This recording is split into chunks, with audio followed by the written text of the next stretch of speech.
আমরা গত কয়েকদিন ধরে দেখতে পাচ্ছি শিক্ষা প্রতিষ্ঠানে একের পর এক হামলা হচ্ছে এবং শত শত ছাত্রছাত্রী আহত হচ্ছে। আজকে দেখছি পত্রিকা অফিসে হামলা হচ্ছে, আজকে নানা ধরনের নৈরাজ্য সৃষ্টি করা হচ্ছে। আমরা বামপন্থীরা কমিউনিস্টরা বলতে চাই, আমরা বামপন্থীরা আমাদের নীতি আদর্শের প্রশ্নে আমরা আছেন। আমরা এই বাংলাদেশে স্বৈরাচারের বিরুদ্ধে, গণতন্ত্র প্রতিষ্ঠার জন্য সাম্রাজ্যবাদের বিরুদ্ধে বহু সংগ্রাম লড়াই করেছি। আমাদের রক্তের ইচ্ছার ইতিহাস আছে, রক্ত আমরা দিয়েছি।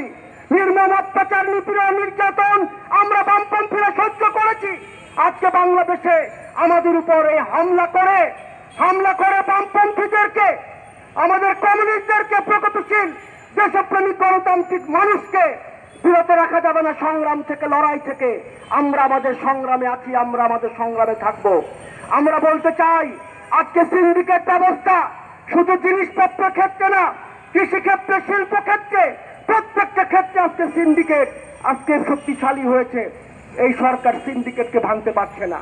তারপরে আমরা প্রত্যাশা করি যে এই সরকার, যারা অন্তর্বর্তী সরকারে যারা এসেছেন, তারা অন্তত মানুষের যানমালের নিরাপত্তা, তারা অন্তত জিনিসপত্রের দাম কমানো, সিন্ডিকেট ব্যবস্থাকে ভেঙে ফেলা, আইন শৃঙ্খলা রক্ষাকারী বাহিনী এবং আইন শৃঙ্খলাকে পুনঃপ্রতিষ্ঠিত করা এবং আমরা যে চেতনা নিয়ে অভ্যুত্থান করেছি গণতান্ত্রিক বিধি ব্যবস্থা, সেইটা প্রতিষ্ঠার জন্য একটি দ্রুত সময়ের মধ্যে একটি অবাধ নিরপেক্ষ নির্বাচনের ব্যবস্থা করা।